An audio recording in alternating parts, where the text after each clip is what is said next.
tuvo claro su vinculación, la vinculación del Amical de Ravensbrück con estas jornadas. Así que aprovecho para dar la bienvenida a todas las personas presentes que representáis al Amical de Ravensbrück. Y como sabéis, esta sesión acabará con una representación teatral a cargo de Esther Lázaro, que representará el monólogo de Algún tiempo a esta parte de Max Au. Bueno, en nombre del comité organizador, la verdad es que para nosotros es un honor y creo que para todos un lujo contar con Reyes Mate como ponente inaugural de este congreso, y le agradezco públicamente que aceptara esta invitación a estar aquí con nosotros. Reyes Mate me parece que es una persona bien conocida, es filósofo y profesor de investigación ad honorem, que equivale a emérito en las otras universidades del Consejo Superior de Investigaciones Científicas, concretamente en el Instituto de Filosofía. Doctorado por la Wilhelms Universität de Münster y por la Universidad Autónoma de Madrid. Ha sido director del Instituto de Filosofía e investigador principal del proyecto La filosofía después del Holocausto. Autor de una veintena de ensayos centrados fundamentalmente en la dimensión política de los conceptos de razón, historia y religión. Uno de los ejes más relevantes de su obra ha sido la problemática de la filosofía después del Holocausto, campo en el que ha sido pionero en el mundo hispanohablante. Reyes Mate ha desentrañado en su obra las relaciones entre progreso, imperialismo y fascismo y, sobre todo, el papel político de la memoria y las víctimas con los fenómenos del Holocausto, del terrorismo o la inserción del universalismo moral europeo en otras latitudes como ejes esenciales de estas cuestiones en el mundo contemporáneo.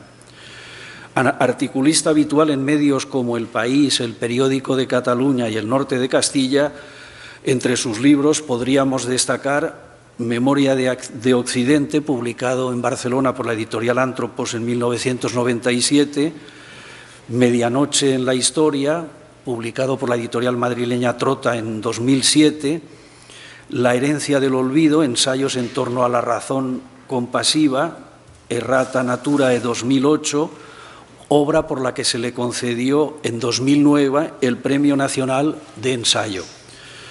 Tratado de la injusticia, también publicado aquí en Barcelona por la editorial Antropos en 2011, o La piedra desechada, publicado en Madrid por la editorial Trota en 2013. En fin, la obra intelectual de Reyes Mate podría extenderse mucho más y únicamente añadir que su última publicación se titula El tiempo, Tribunal de la Historia, y que se ha publicado el año pasado, 2018, también en Madrid, por la editorial Trota.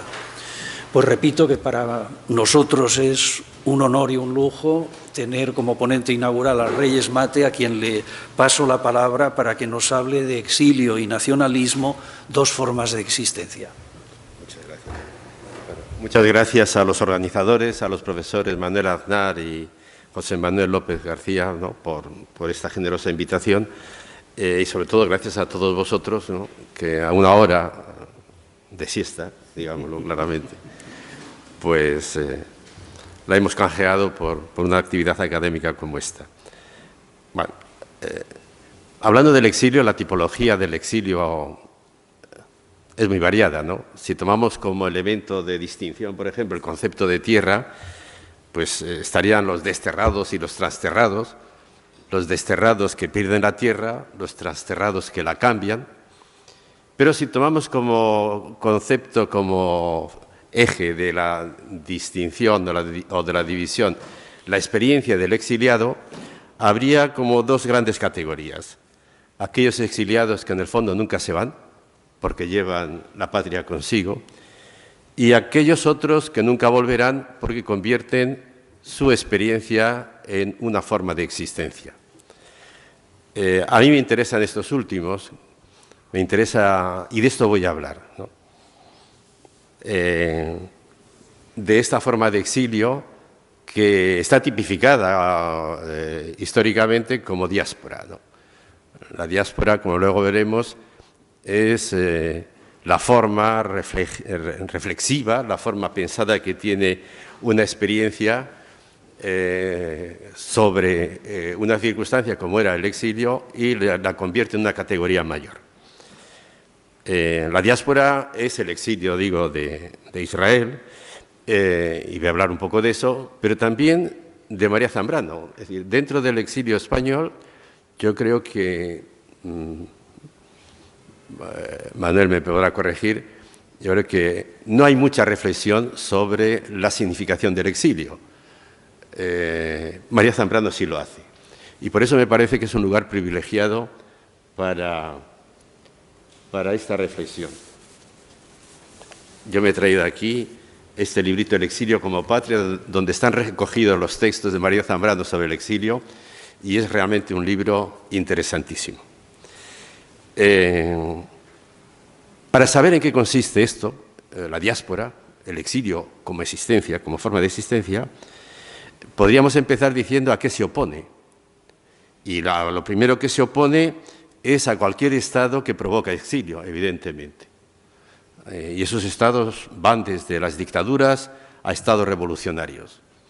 Exilio provocó Hitler y Franco y los generales argentinos, pero también la Revolución Francesa o la Revolución Soviética.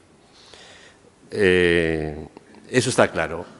Pero también el exilio se enfrenta seguramente a cualquier tipo de Estado que niegue el carácter nómada, al carácter itinerante del ser humano.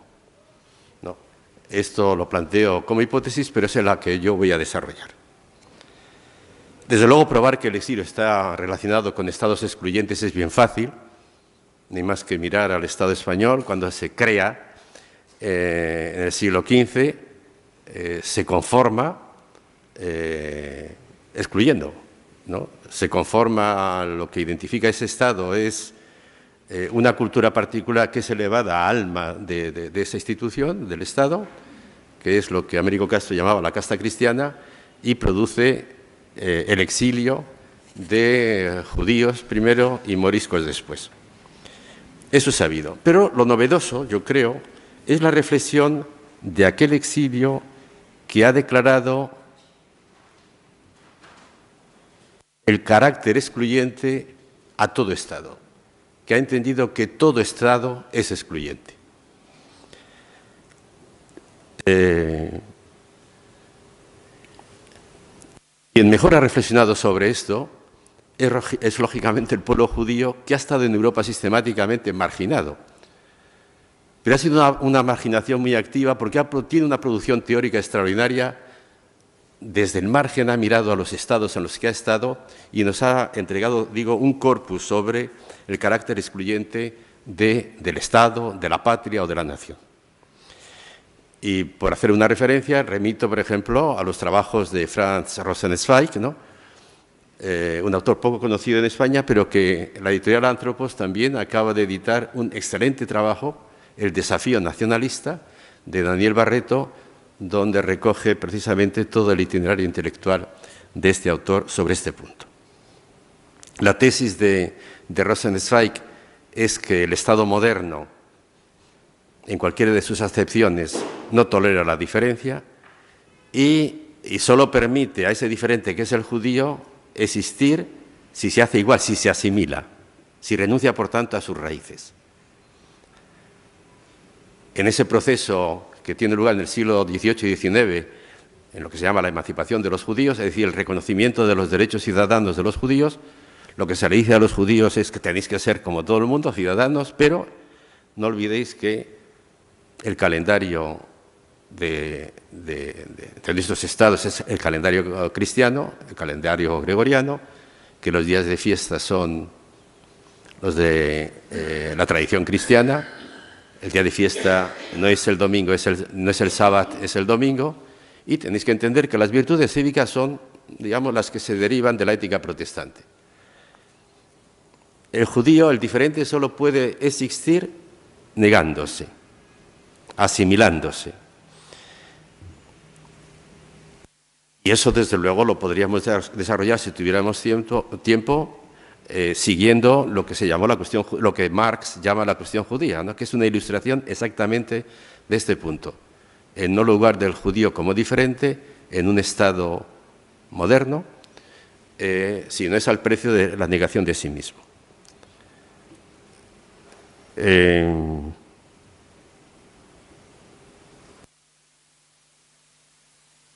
Mi intención, pues, es ahora seguir reflexionando sobre esto. Tenemos antecedentes, digamos, históricos, teóricos, pero quería seguir reflexionando sobre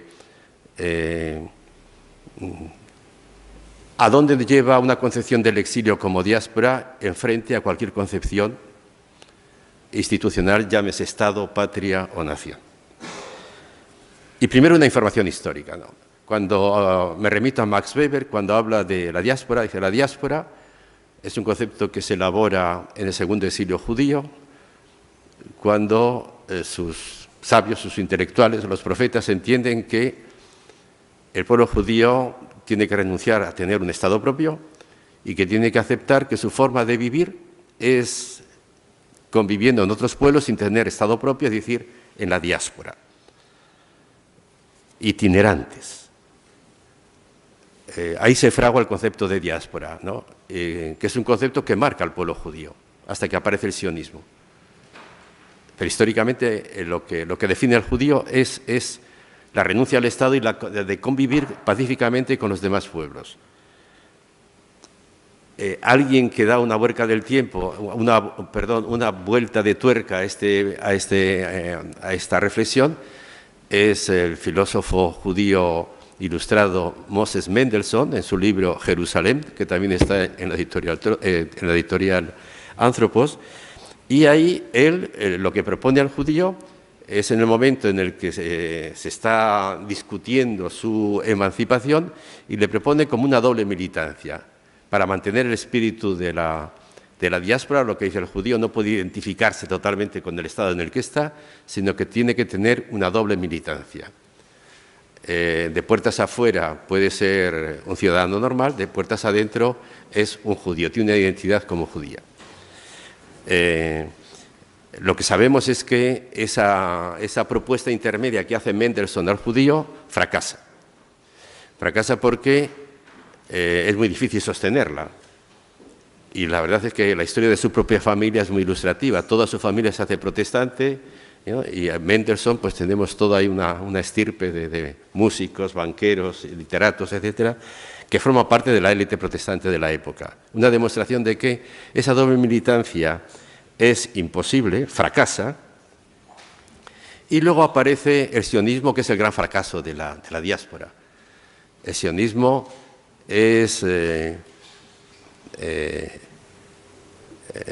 la idea, representa la idea de que era la idea de la época, del siglo XVIII y XIX, de que cualquier pueblo, si puede, tiene derecho a tener un Estado, y el pueblo judío se plantea entonces tener una tierra propia. Se discute si dónde, si en Madagascar o en Palestina, pero una tierra propia. En cualquier caso, el sionismo representa el fin de la diáspora, eso es lo que quiero señalar. Entonces tenemos dos fracasos: fracaso de ese estatus intermedio que representa Moses Mendelssohn, ¿no? Esa doble militancia, esa pertenencia parcial al Estado en el que se está, esta reserva de alguna manera del judío respecto a la identificación con la patria, con el concepto de patria en el territorio que vive. Primer fracaso, y luego el fracaso del sionismo. Y mi pregunta es si hay que dar por amortizado el concepto de diáspora o vale la pena seguir reflexionando sobre él. Creo que vale la pena seguir, a pesar de estos fracasos, seguir reflexionando sobre él, y aquí me voy a apoyar también, porque esto ha sido objeto de una reflexión permanente que yo recojo para, de alguna manera, tratar de saber dónde estamos y poder continuarla. A la pregunta de si el concepto de diáspora está amortizado o no, digo que hay quien ha reflexionado sobre eso, y hay un pensador que ha dicho cosas muy interesantes, y es Maurice Blanchot. Maurice Blanchot ha dedicado mucha reflexión, muchas páginas a este asunto y ha llegado a la siguiente conclusión. El judío existe para que tengamos una idea positiva de exilio. La razón de ser del judío, que representa la diferencia, es poder tener una idea positiva del exilio. Es decir, el judío existe para que el concepto de extraño, de extranjero, sea visto no negativamente, sino como constituyente de la subjetividad y de la vida política. En alemán hay una palabra, es heimlich, que significa el extraño y lo siniestro. Pues se trata de eso, de lavar al extraño de lo siniestro, de entender que el otro es parte o un concepto, un momento constituyente de la realidad. Entonces, el judío existe para que veamos en positivo el exilio, para descargar de la idea de extraño el concepto de siniestro, y también para entender la naturaleza del lenguaje, dice Blanchot.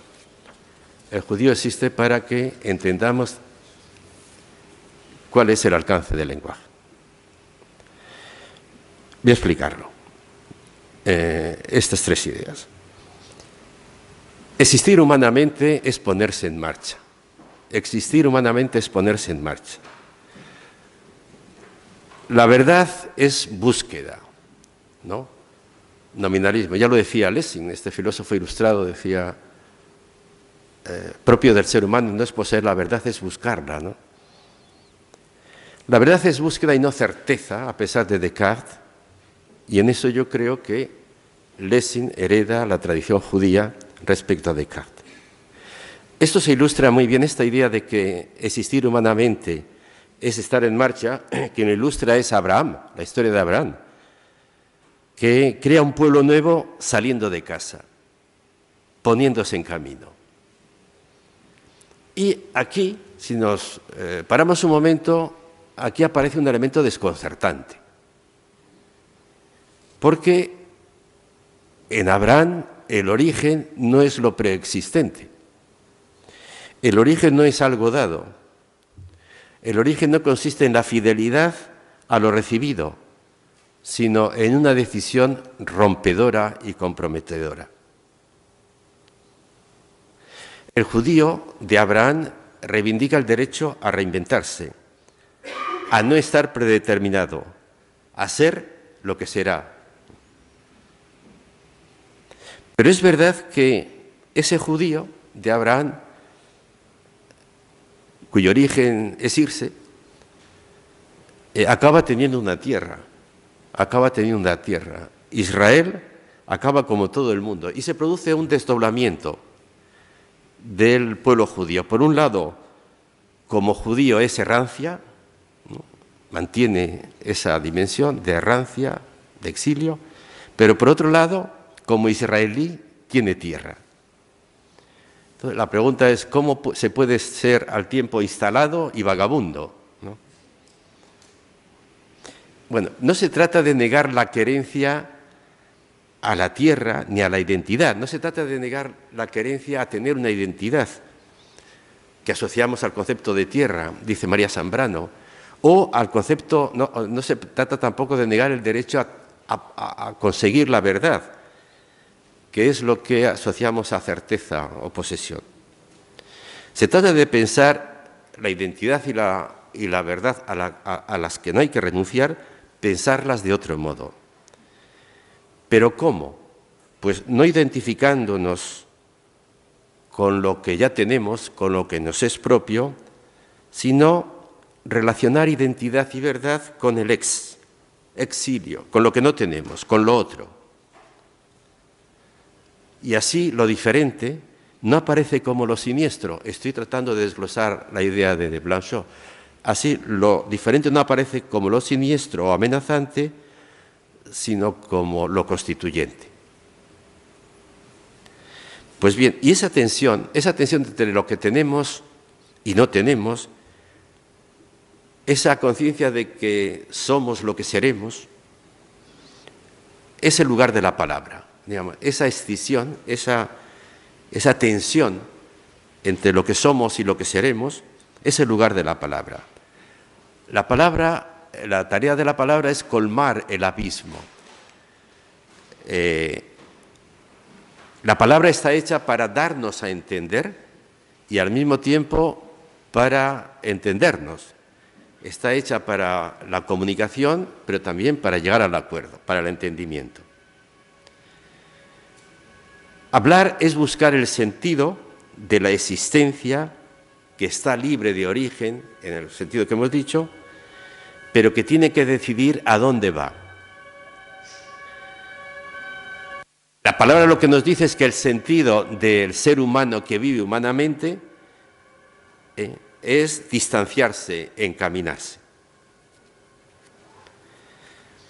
Y lo que añade Blanchot es que esta no es la experiencia solo del judío, sino que es la de todo ser humano.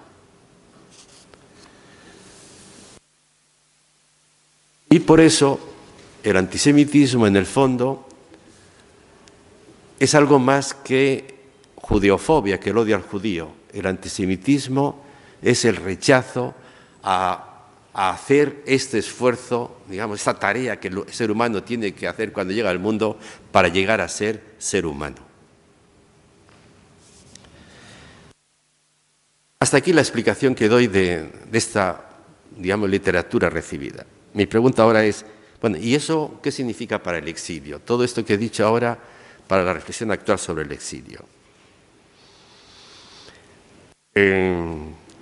Pues yo creo que es una invitación a repensar la pertenencia.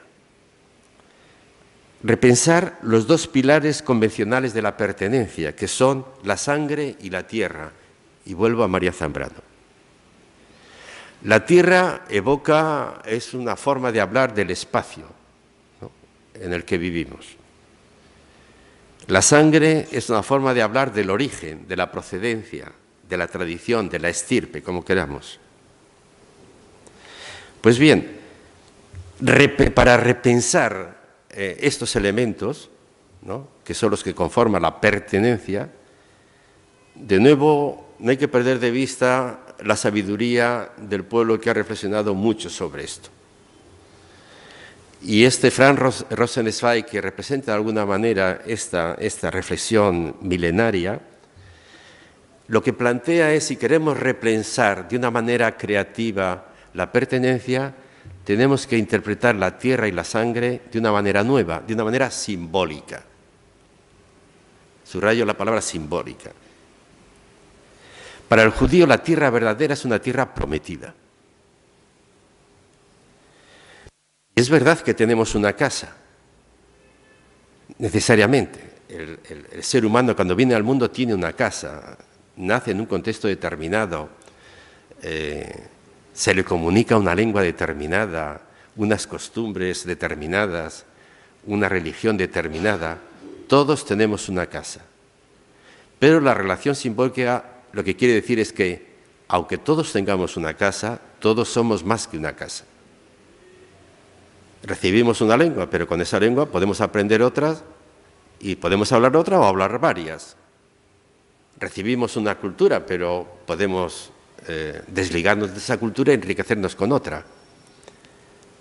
La relación simbólica con la tierra significa que todos tenemos una casa, pero todos somos mucho más que una casa. La interpretación simbólica de la sangre, del origen, consiste en entender que el origen es la meta. El origen de un ser humano es la meta. Esa es una afirmación de Karl Kraus que Benjamin no la pierde de vista jamás, le dedica la tesis 14, 14, y distingue entre, hay dos palabras en alemán muy clarificadoras para esto, Anfang y Ursprung. Anfang es el comienzo de una serie, y Ursprung es como la fuente, el principio fontanal. Bueno, el ser humano, el origen del ser humano no es ese pasado del que venimos mecánicamente, el origen del ser humano es la capacidad creativa que se produce cuando interrumpimos el curso del Anfang, el curso de ese proceso recibido. Bueno, todo esto tiene que ver con la diáspora, compone el concepto de diáspora. Y lo que me parece interesante es ahora pasar a María Zambrano, porque vamos a ver cómo ella desarrolla un concepto de exilio muy cercano a todo lo que ha acabado de decir. María Zambrano reconoce que ella entiende el exilio como diáspora. Dice, la derrota que dio origen al exilio mío y de millones de gente fue diáspora, dice ella. Porque lo que está dando a entender es que su visión del exilio no tiene que ver, dice ella, con el refugiado, que en el fondo nunca se va, porque permanece totalmente fiel e identificado con el lugar de origen. Ni se identifica, dice ella, con el desterrado, que tiene las maletas siempre prestas para volver y por eso de alguna manera nunca se ha ido. Tampoco con el trasterrado de Gauss, ¿no?, que cambia una tierra por otra. Y de esa manera se libera de reflexionar sobre la experiencia de pérdida. No, lo de Zambrano es otra cosa, es diáspora.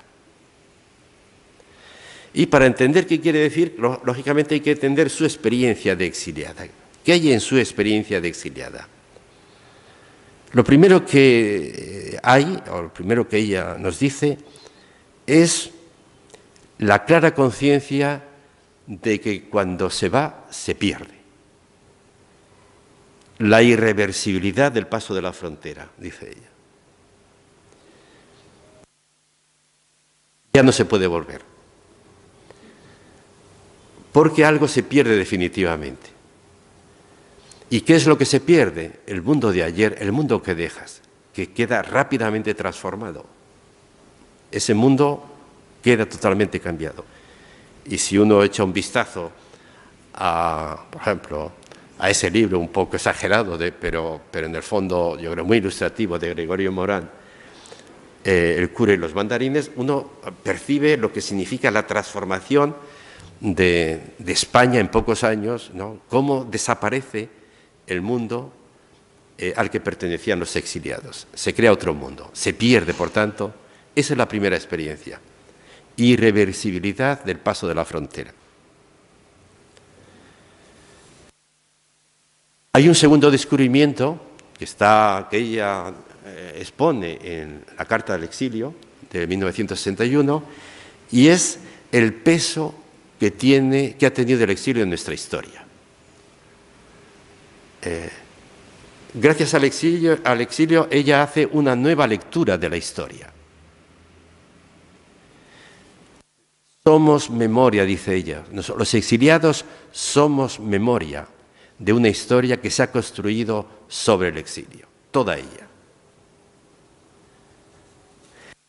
Como ese formato, digamos, ese trauma, no ha sido nunca conjurado ni reflexionado, lo que hace es repetirse constantemente. Y en ese sentido, María Zambrano sitúa la guerra civil como Américo Castro, un episodio más de una historia de guerras civiles. Entonces, el exiliado toma conciencia de que somos exilio. Sí, no ella, todos somos exilio, porque nuestra historia está construida sobre el exilio. Pero al no haber sido reflexionada, repito, ese pasado se convierte en un trauma que se repite. Por eso dice ella, somos memoria que rescata, somos los que podemos conjurar el trauma.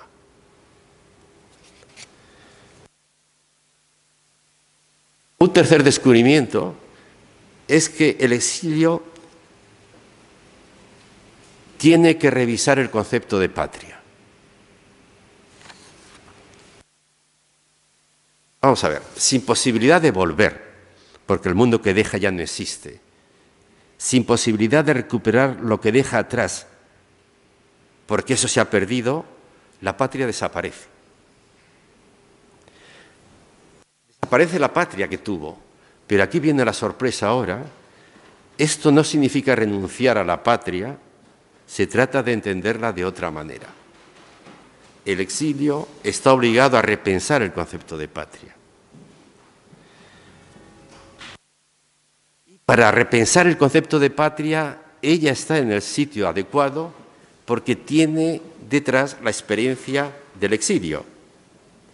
El lugar privilegiado para la patria se descubre en el exilio, dice ella. ¿Y en qué consiste esa nueva patria que descubre el exiliado? Y aquí viene la paradoja. La patria verdadera tiene por virtud crear exilio. La patria verdadera es la itinerancia. Y aquí aparece la patria del exilio como forma de existencia. El exilio deja de ser una circunstancia vital, sobrevenida, para convertirse en un punto de reflexión sobre conceptos fundamentales.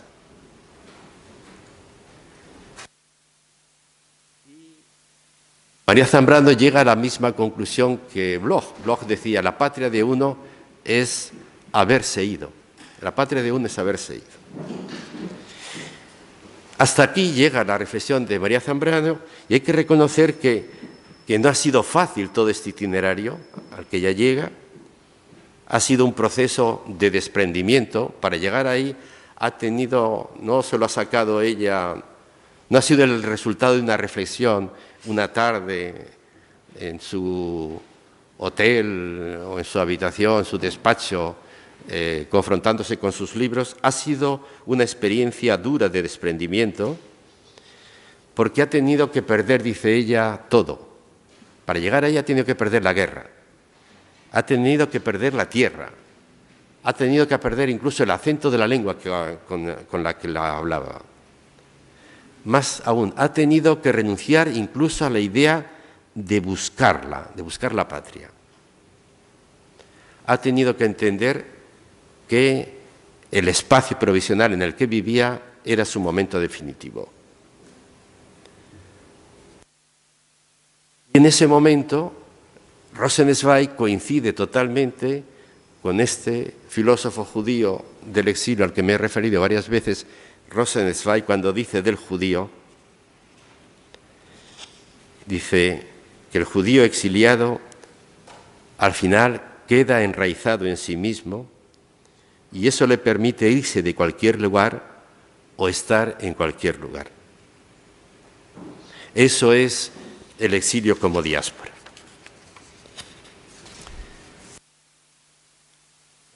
Yo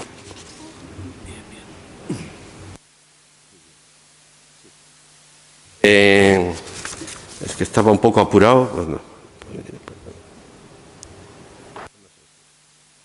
Voy a ir concluyendo.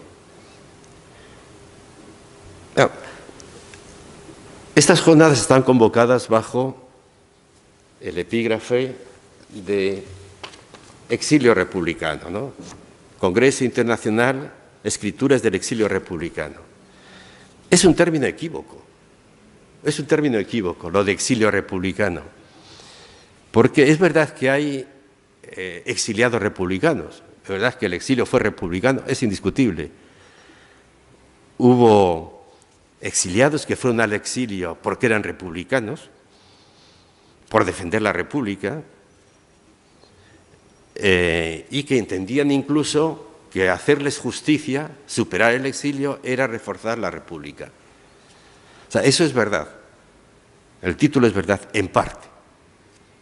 Pero hay otra parte discutible, y de ahí el equívoco, la equivocación. Y es ligar exilio y república como dos realidades necesarias, que se necesitan una a otra. No. El exilio tiene un recorrido independiente de la república. El exilio tiene un recorrido propio.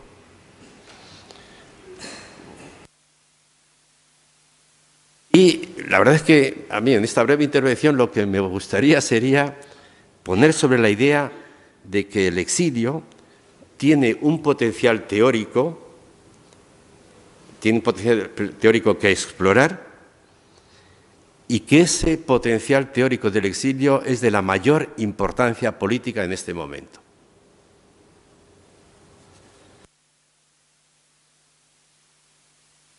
Ya ha habido otros momentos en los que el exilio ha sido enormemente creativo.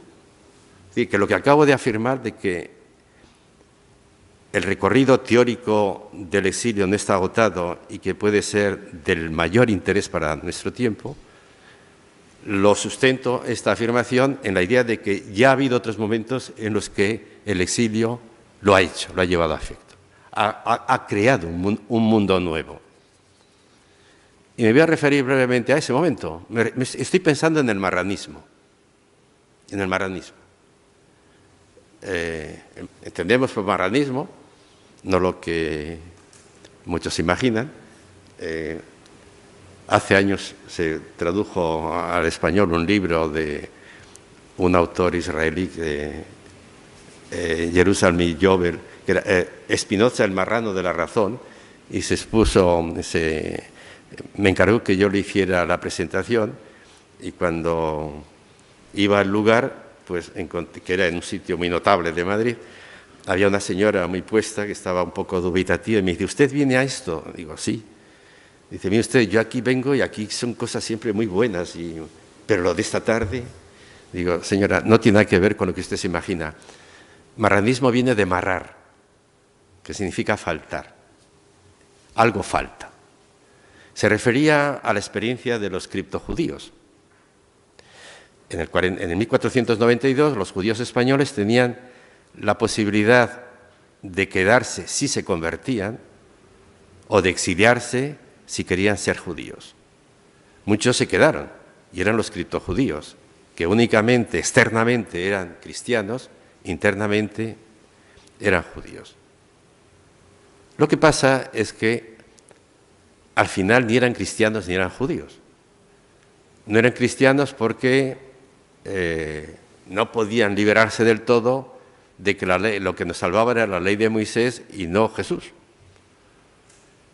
Pero tampoco eran judíos, porque sin acceso a libros, sin poder ser informados, educados, sin hablar, sin ritos que practicar, porque estaban prohibidos, su judaísmo era una extraña mezcla de cristianismo y judío. Al final, ni eran judíos ni eran cristianos, al final acababan siendo expulsados o condenados por la Inquisición por judaizar, aunque aparentemente fueran cristianos.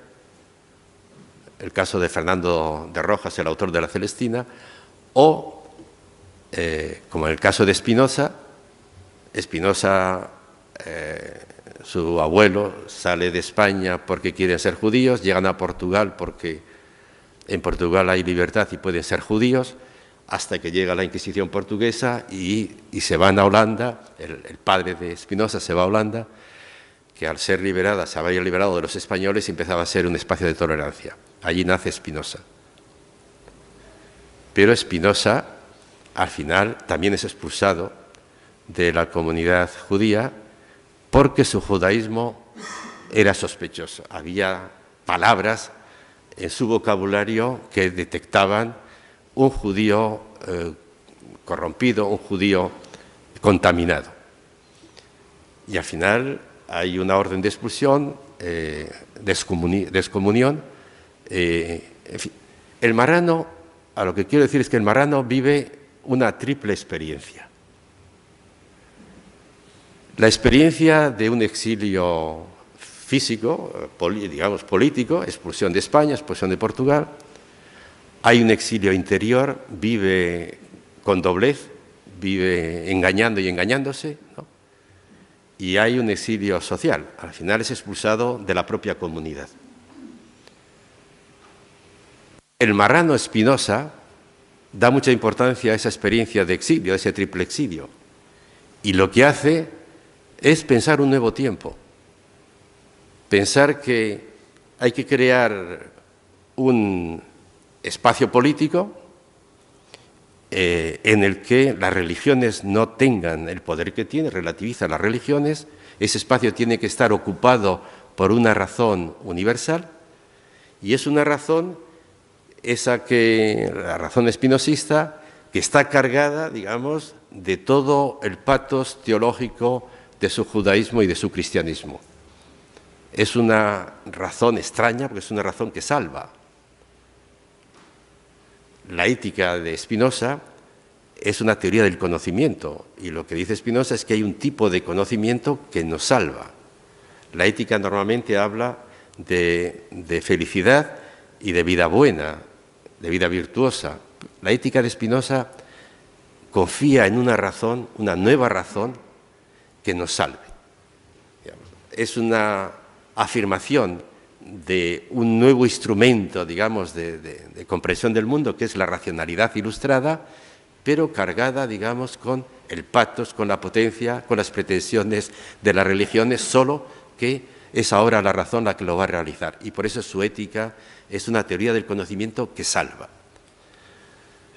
Eso es lo que da de sí el exilio marrano. Es a lo que iba. El exilio marrano explica la Ilustración. No podemos entender la Ilustración sin esta experiencia marrana. Y por eso creo que no es del todo errado o equivocado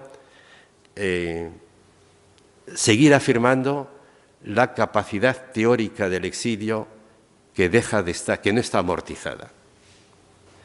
Es verdad que hoy nuestros tiempos no son los de Spinoza, evidentemente. Hoy nadie tiene esa confianza en la razón que tenía Spinoza. La razón ha entrado, esto que llamamos la posmodernidad, es la prueba de que con la razón se puede ir hasta cierto punto, solo hasta cierto punto. No hay una gran confianza en la razón. Bien. Y por eso hay que pensarla. Lo que quiero decir es que los tiempos nuestros son diferentes de los de Spinoza, pero lo que sí se mantiene y ha crecido es el exilio. Lo que sí ha crecido y tiene importancia es el exilio. Hoy el exilio es mucho más importante que en tiempo de Spinoza, mucho más. Es verdad que hoy el exilio toma otras formas, la forma de la migración, por ejemplo, ¿no? Se dice que en este momento hay por el mundo cerca de 60 millones. Bueno, y un politólogo como Giorgio Agamben dice, el gran problema del siglo XXI, el gran problema político del siglo XXI son las migraciones, es el exilio, o los refugiados, o como queramos llamarlos. Ese es el gran desafío que tenemos, y eso significa que el exilio no es ya una circunstancia, un problema regional, sino que se ha convertido en la perspectiva a partir de la cual se pueden resolver los problemas. Entonces sería triste y peligroso, yo creo, reducir el exilio a lo republicano, es lo que quiero decir. Que está muy bien, porque es una manera también de hacer justicia a muchos exiliados que reivindicaban la defensa de la República precisamente como forma de justicia. Y eso está muy bien, pero que lo que quiero decir, y con esto acabo, es que el exilio puede ser esa categoría que permita pensar de nuevo la política, y en concreto pensar el concepto de ciudadanía de una manera universal. Muchas gracias.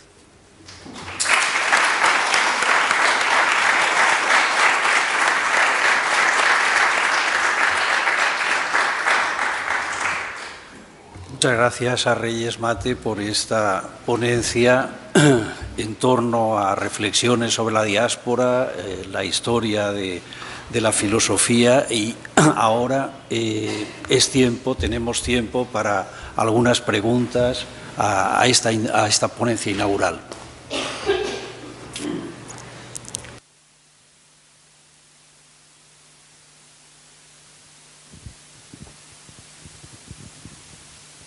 Bueno, muchísimas gracias. Ha sido una ponencia realmente muy interesante, muy sugerente. Yo quisiera preguntarle al profesor Reyes Mate si en esta reflexión tan particular de María Zambrano ¿De qué manera algunos de las nociones, de los conceptos que ha comentado, se ven reformulados o adquieren una significación diferente o se amplían cuando entra también en esta ecuación el factor del regreso, ¿no?, que en el caso de María Zambrano se pudo producir? Ella en un momento dice, he tenido que renunciar al exilio. O sea, ella que está diciendo que el exilio es su forma de existencia, que el exilio ella ya no puede existir sin el exilio, reconoce, he tenido que renunciar al exilio. Y a mí es una afirmación que me ha sorprendido, ¿no? Y sorprende cuando... Pero está claro qué es lo que quiere decir ella. Es decir, ha renunciado, digamos, a su condición de exiliada porque ha vuelto físicamente a España, pero no a la importancia teórica que da el exilio. En eso se reafirma, ¿no?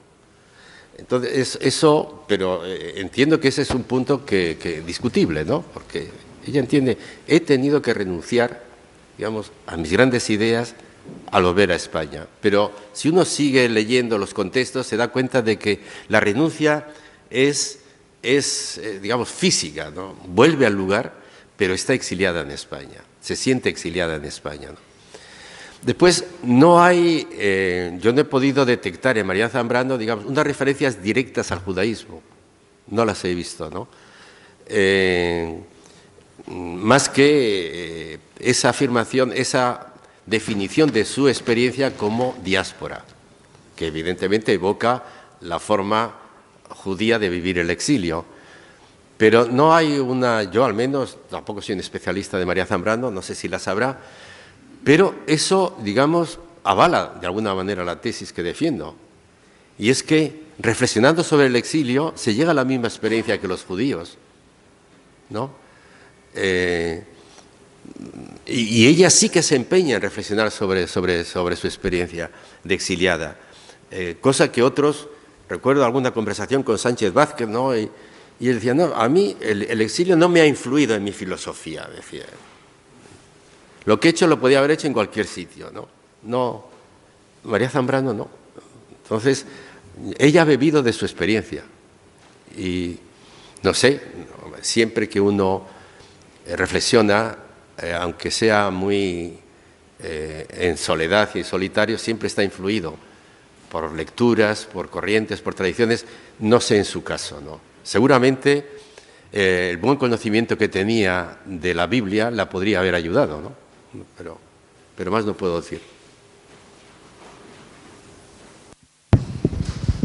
Buenas tardes, muchas gracias por la ponencia y yo quería preguntarle por el papel de la religión en el exilio. Usted ha comentado en distintas ocasiones a lo largo de esta ponencia que al exiliarse muchas de estas personas consiguen relativizar el papel o la importancia o la influencia incluso de la religión a lo largo de su experiencia como exiliados. Y quisiera preguntarle qué piensa usted al respecto.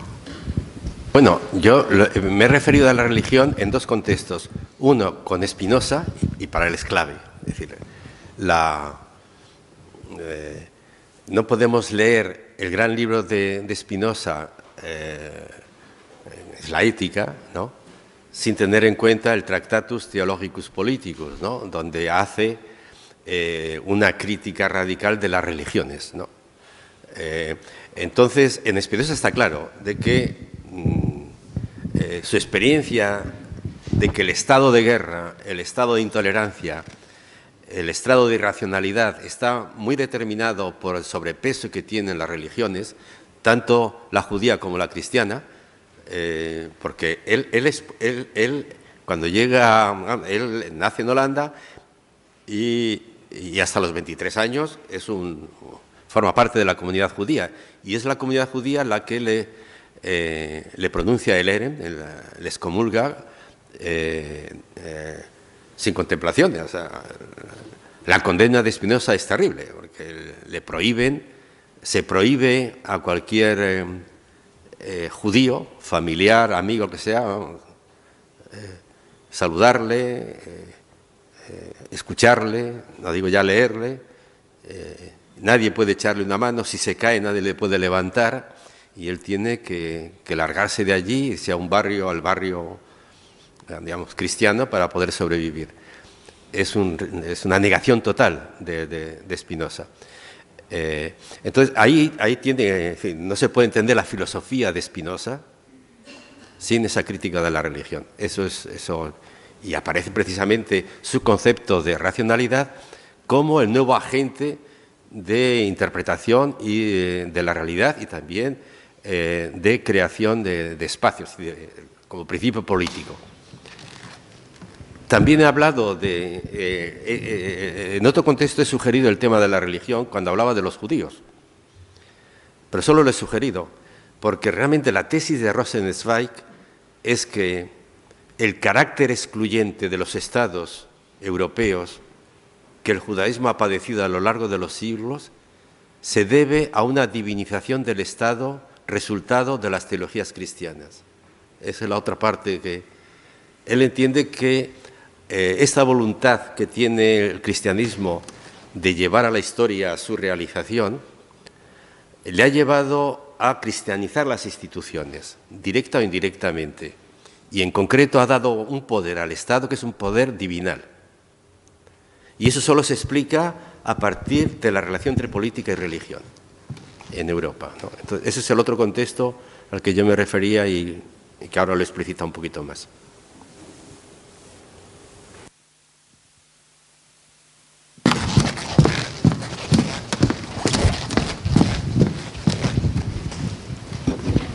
Buenas tardes.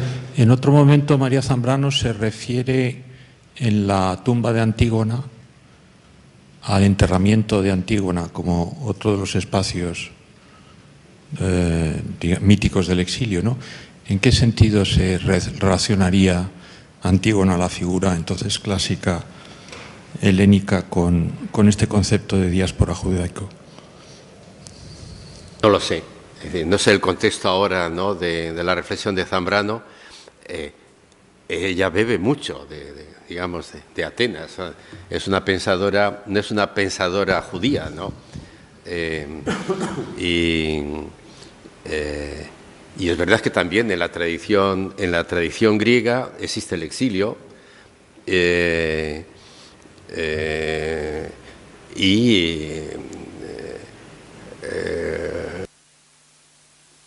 las valoraciones, ¿no?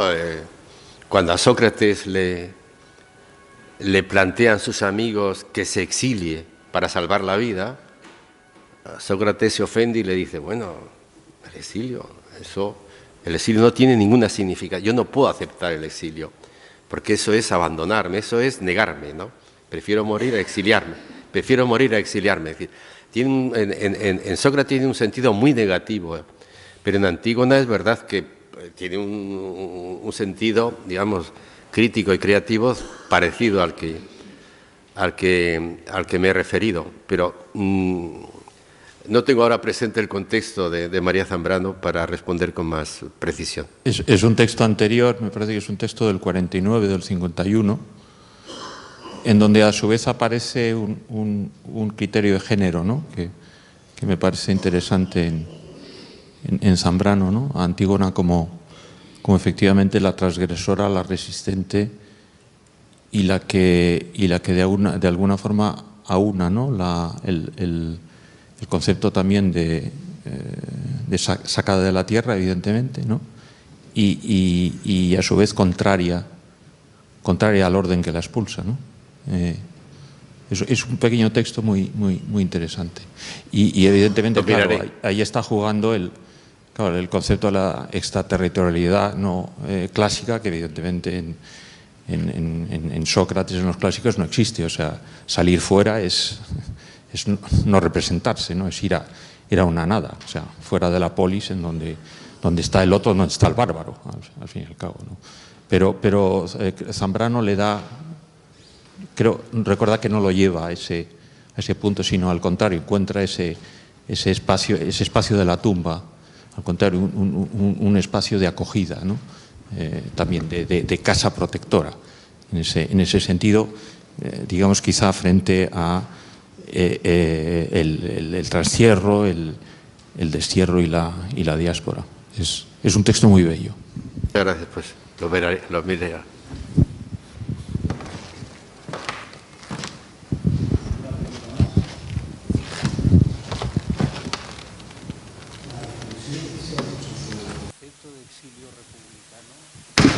mucho, pues claro, está en el programa y además es... ¿Sí? ¿Se oye ahora? Decía que la reflexión que se ha hecho sobre el equívoco del concepto de exilio republicano, pues claro, nos implica porque estamos en el programa utilizándolo y además toda la conmemoración es exilio republicano. Mi impresión es que cuando utilizamos el adjetivo republicano estamos hablando de categorías históricas, estamos hablando del exilio liberal decimonónico, del exilio republicano de 1939. Y es cierto, como Reyes Mate ha explicado, que es una constante histórica el exilio en la historia de España. En ese sentido, entonces, hay una escritora del exilio republicano que me parece un caso muy notable, es Angelina Muñiz Uberman, que ha sido Premio Nacional de Literatura el año pasado en México, y que es un caso insólito porque es un ejemplo de exilio heredado. Ella nace en Gers, en Francia, en diciembre del año 36. Por tanto, es una persona que no tiene memoria española, que no ha vivido en España, ha nacido ya en el exilio. Y finalmente ella se traslada a México con su familia y toda su escritura se basa en haber asumido ese doble exilio heredado.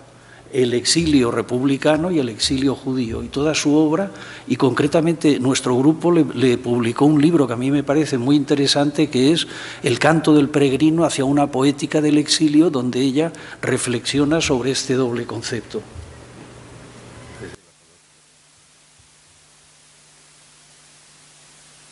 Pero el hecho de que utilicemos como constante histórica, ¿te parece? Porque yo estoy de acuerdo en que es un término equívoco en el sentido que has explicado tú, pero nosotros lo utilizamos como adjetivo histórico que corresponde con un tiempo. Claro, no, y totalmente legitimado, ¿no? Era una forma de provocar.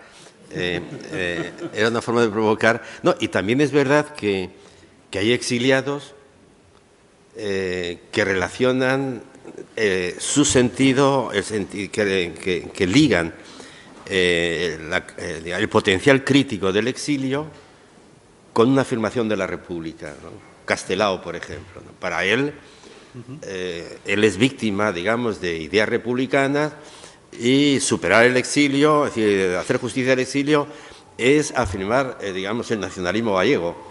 Y es lo que a mí me parece que eso es discutible. No porque él no pueda afirmar el nacionalismo gallego, sino porque yo creo que el exilio tiene otra lógica.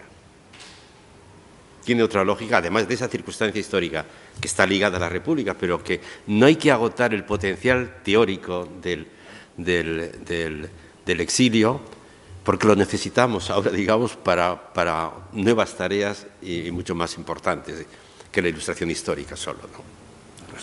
En ese sentido, reivindico digamos, la categoría del exilio como una categoría política fundamental para nuestro tiempo. ¿Una pregunta más? Un momento.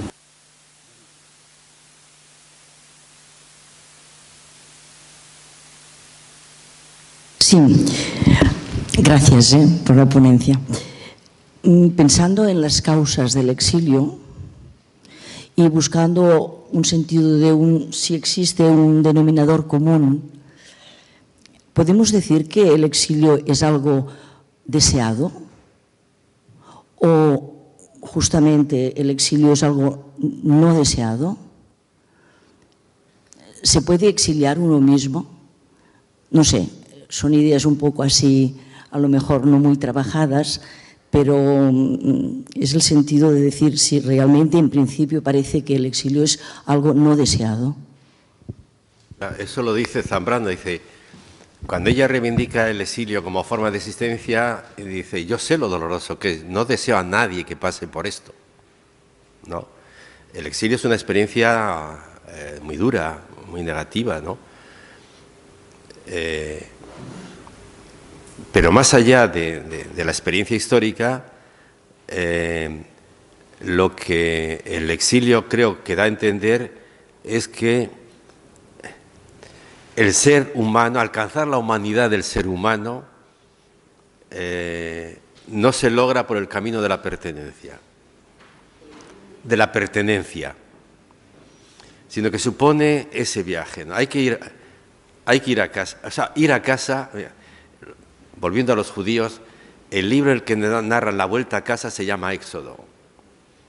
Es decir, el ser nosotros mismos no se logra con la pertenencia.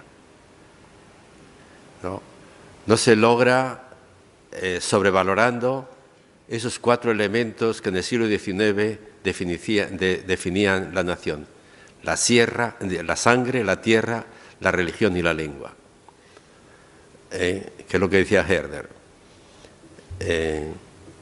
Es muy importante entender que hablar, una buena relación con la lengua no significa exaltar la lengua que hablamos, sino saber las lenguas que acallan la lengua que hablamos. Eso es una relación simbólica todas las lenguas que hablamos son lenguas impuestas, dice Derrida. Y hablar bien una lengua es entender las lenguas que acallamos.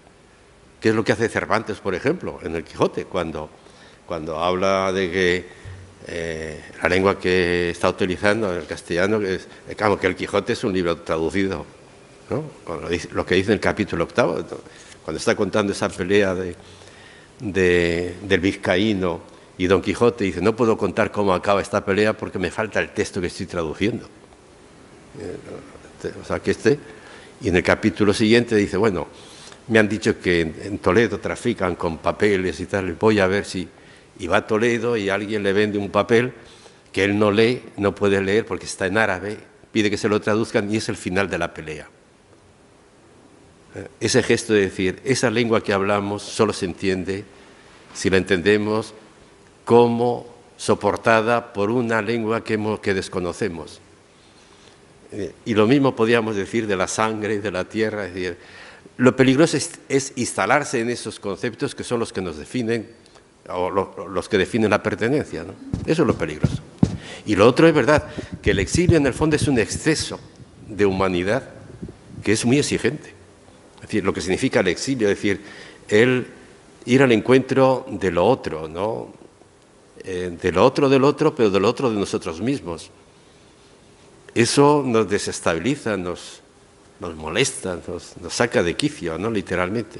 ¿Podemos vincularlo con el sentido del peregrino, peregrinar?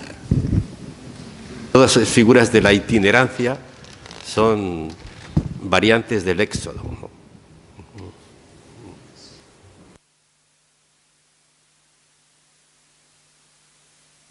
¿Alguna pregunta más? Bueno, pues muchas gracias a Reyes Mate por esta excelente ponencia inaugural que ha planteado una serie de sugerencias y de observaciones. Muchas gracias y hacemos una pequeña pausa.